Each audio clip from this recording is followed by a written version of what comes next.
The rapid advancement in digital technology since the 1950s has affected the world dramatically, from global literacy to cultural development in societies, and even the way we communicate with each other. It is undeniable how vital the role of digital technology is in our lives today. But the question remains, is digital technology the wave of the stupid? Today I'll be touching on how the progression in digital technology and the extent it makes us vulnerable to wrong information.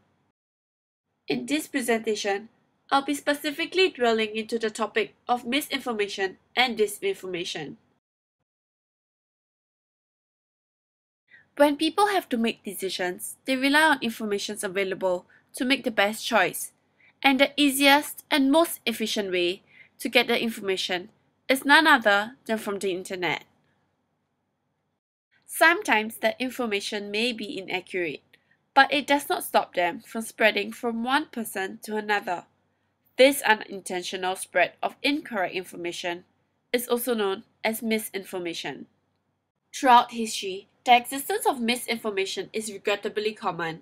Before the existence of reliable communication across long distances, news could take weeks or even months to reach from the sender to the receiver. Messages would be inaccurate and often exaggerated by the time it reaches the receiver. With digital technology, communication in the modern world is efficient and effective.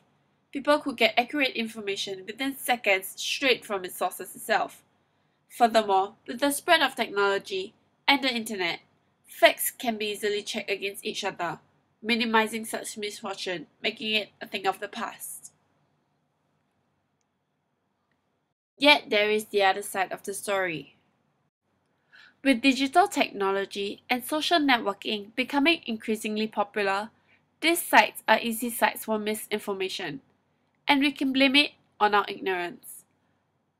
Viewers and readers take and quote information on face value most of the time.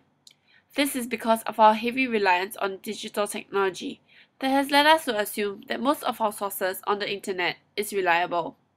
After time, we become passive, unquestioning audience, and we do not cross-reference our information with other sources. One distinct example would be the Wikipedia. Do you know that the Wikipedia is open to anonymous and collaborative editing? This means anyone with internet access has the ability to add or edit the content, resulting in numerous errors in the information found on the website. One specific instance is on the entry on the actor-comedian Sinbad. The Wikipedia listing said that he died of a heart attack. This is untrue. The actor-comedian is very much alive and still performing. And things get more complicated when several other users share or change data to accommodate the same thoughts that has been misinformed. Today, we might find outrageous article on how obesity can be good for one's health circulating around the internet. Unless, of course, it is intentionally spread. Disinformation is an intentional spread of false or inaccurate information. For this reason, it's synonymous with and sometimes called the black propaganda. In military intelligence, disinformation is the deliberate spreading of false information to mislead the enemy as to one's position or course of action. A classic example of disinformation occurred in the World War II, preceding the Normandy's landing, in which would be known as Operation Fortitude. British intelligence convinced the German armed forces that a much larger invasion was about to cross the English Channel from Kent, England. In reality, Normandy's landing was an attempt to establish a bridgehead made easier by the German command's reluctance to commit its army.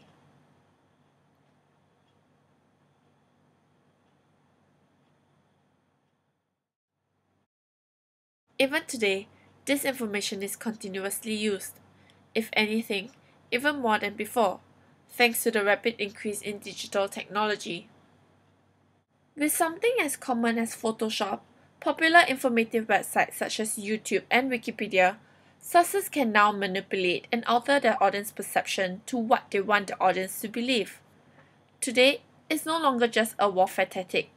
From presidential elections to celebrity gossips, sources has now disinformed the public for votes, fame, or even to defame others. There are no sure way to know which stories is true and which is fabricated.